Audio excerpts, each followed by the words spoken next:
কর্দমণি তিনি তপস্যা করছেন সুন্দর এই কৃষ্ণ ভক্ত সন্তান ভগবানের অবতার পাওয়ার জন্য। ভগবান আবির্ভূত আশীর্বাদ করেছেন এবং বললেন যে কিছুদিনের মধ্যে তোমার সামনে স্বয়ম্ভব মনু তার মেয়েকে নিয়ে আসবেন তোমার সঙ্গে বিবাহ দেওয়ার। এদিকে প্রথম থেকেই কর্দমণি গভীর তপস্যা করছেন। এই তপস্যায়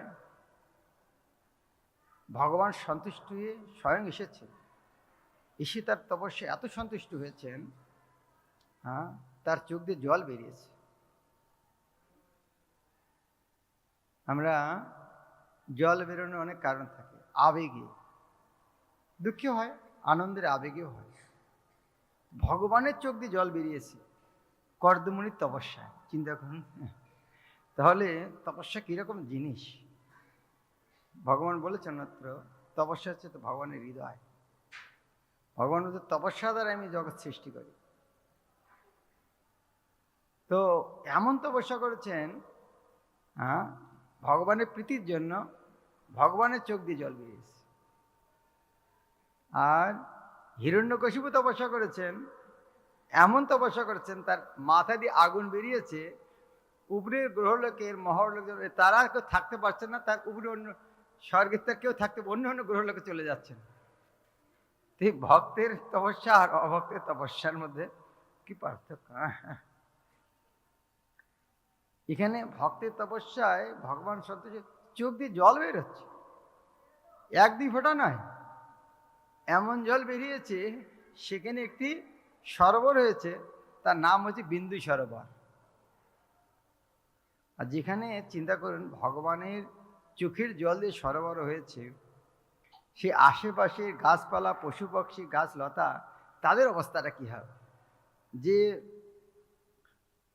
গাছপালাগুলি এই জল পান করছেন, ভগবানের চোখের জল, যে পশু পাখিরা পান করছেন, তাদের চরিত্র কীরকম হবে, তাদের আচরণ কি হবে, সেই জায়গাটার পরিবেশটা কীরকম হবে।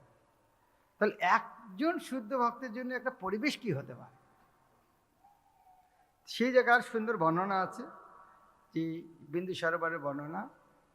তো সেই মধ্যে ওখানে এসে উপস্থিত হয়েছেন স্বয়ম্ভব মনু, তার স্ত্রী এবং কন্যা দেবহতী। এখন সেখানে রাজাকে আশ্রমে উপস্থিত দেখে তার সম্মুখে প্রণতি নিবেদন করতে দেখে ঋষি তাকে উপযুক্ত সম্মান প্রদর্শন করে আশীর্বাদপূর্বক অভিনন্দন জানিয়েছিলেন।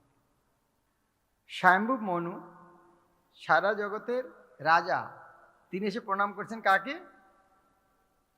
কর্দমণিকে। ইনি একজন সাধু। কিরকম আদর্শ! মনুষ ভগবানের অবতার, সারা গ্রহের রাজা, তিনি প্রণাম করছেন কর্দমণি। ক্ষত্রিয় হয়ে ব্রাহ্মণকে সম্মান করা উচিত, এটার নাম হচ্ছে মর্যাদা। মর্যাদা রক্ষণ হয় সাধুর পূজা। তিনি আর এখানে কি করছেন? ঋষি তাকে উপযুক্ত সম্মান প্রদর্শন করে আশীর্বাদপূর্বক অভিনন্দন জানিয়েছে। এখানে ঋষি কিন্তু প্রণাম করেননি, তাকে আশীর্বাদ দিয়েছেন, অভিনন্দন করেছেন। এমন নয় যে হ্যাঁ ঠিক আছে যাও বেঁচে থাকো দীর্ঘ। তার তার যে সে তো অবশ্যই, কিন্তু তাদের আশীর্বাদটা ছিল সম্মানপূর্বক। তিনি যে আশীর্বাদটা জানিয়েছিলেন সেটাও অত্যন্ত সম্মানপূর্বক। এবং কীরকম সম্মানপূর্বক, তো পরবর্তী শ্লোক আজ আমরা এই শ্লোক থেকে পড়ব, যেটা বোর্ডে লেখা আছে।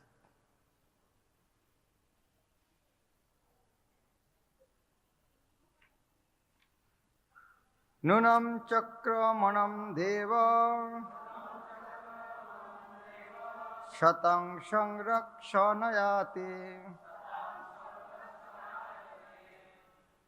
বধায় চ অশতম জস্তম হরিশক্তি হি পালিনী। নূনম চক্রমণম দেব शतं संरक्षणायते बधाय च शतं जस्तं हरिशक्तिः पालिनी नूनं चक्रमणं देव शतं संरक्षणायस्ते बधाय च शतं जस्तं हरिशक्तिः पालिनी